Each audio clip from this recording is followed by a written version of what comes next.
Good morning, Mr. Speaker, and thank you.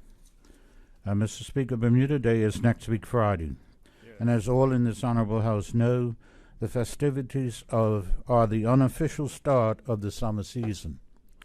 Vacations, family reunions, picnics, and beach days all begin after next week Friday for locals.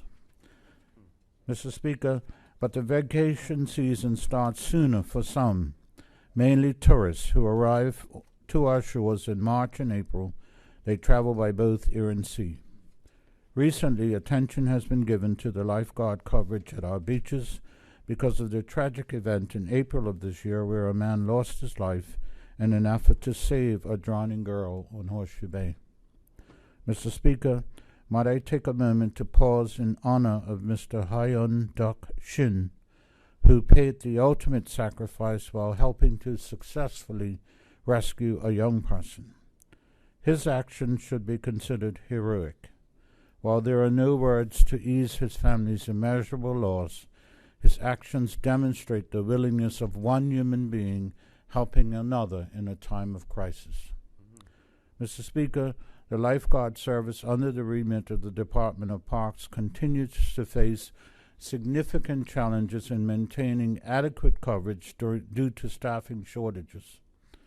Mr. Speaker, I invite honorable colleagues to recall during this year's budget debate where I asserted that, and I quote, Mr. Chairman, as the government is expecting continued high visitation, especially in cruise line calls, and the expansion of the season into November, the department anticipates an increased influx of visitors to the beaches and commensurately an increased need for lifeguard services. The budget allocation of $702,000 for 24-25 takes this into consideration and is in line with the 2023-24 budget primarily to meet the staffing demands of the season. End quote. In actuality, Mr. Speaker, for the 2023-24 fiscal year, this government increased the budget allocation for lifeguards by $246,000 from the year prior to meet the peak season demands. Then, this fiscal year, the government matched the same amount.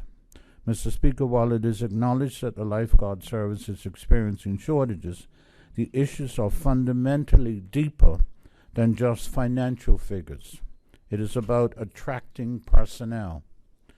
Mr. Speaker, in 2009 and 2010, the lifeguard service had 37 and 36 trained lifeguards, respectively, some Bermudian, some non-Bermudian, which is normal for this specialized service, as I'm sure all can agree that we need to ensure that lifeguards are trained and experienced enough to undertake the vital task of saving the lives of beach patrons.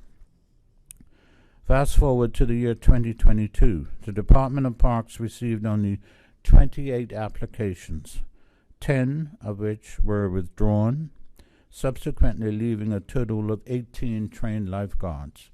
In 2023, again the department received only 28 applications, of which 21 were approved as trained lifeguards. This year, again only 28 applications have been received so far, with a total of 8 persons being approved and currently serving as lifeguards, 3 full-time and 5 in reserve. Some may ponder as to why this is a stagnation in application numbers, while there are a plethora of reasons similar to any other public office or post, including the length of time of the hiring process, the length of time for work permit approvals, and of course compensation levels.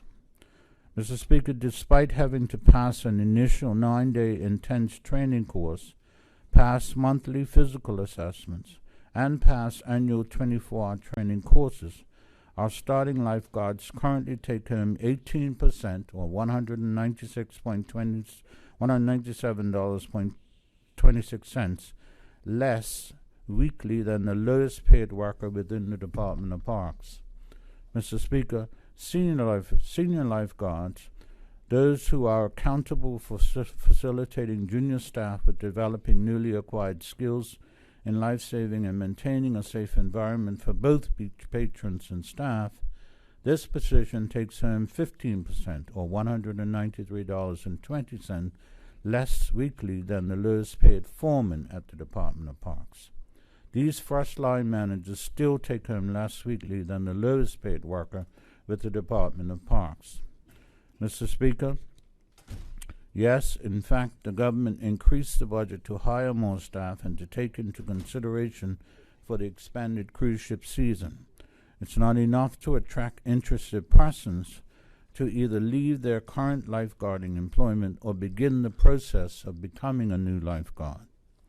Just for edification purposes, we are not the only jurisdiction experiencing these issues with attracting lifeguards. In the United States alone, places like New York, New Jersey, Connecticut, and Los Angeles all share this similar situation.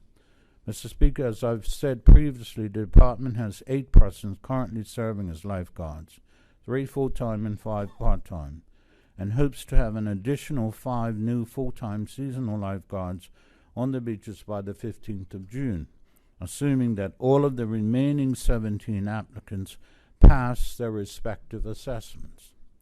However, Mr. Speaker, what is the government doing now to alleviate the current situation? Currently, the Department of Parks is advertising again in hopes of bringing to attention open positions for those potential lifeguards that may have missed the opportunity initially. Also, continue to research for more aggressive advertising methods to attract local talent. In the interim, the department has begun the process to increase the number of water safety signage at our national parks, including drafting designs for updated water signage that is intended to be more eye-catching. At the ministry level, efforts are being undertaken to raise the wages for lifeguards. While this may be unpopular to increase the cost to the government, this needs to be done to ensure we are attracting talent, Mr. Speaker.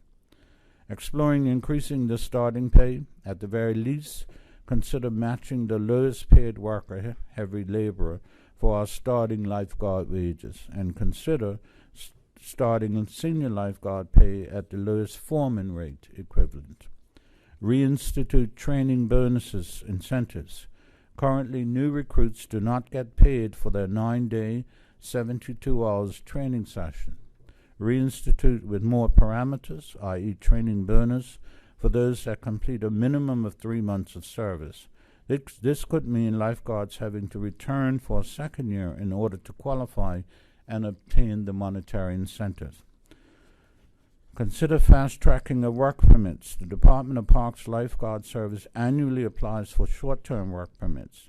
Decreasing time barriers and/or Department of Immigration requirements for receiving approved short-term work permits may lead to faster recruitment and ultimately getting lifeguards on the beaches faster. Mr. Speaker, the Ministry and the Department of Parks is committed to strengthening and expanding the lifeguard service to better mirror the cruise ship season. This will ensure that sufficient lifeguard coverage is provided for the most used beaches this summer and beyond, and that the health and safety of patients is a priority. Thank you, Mr. Speaker.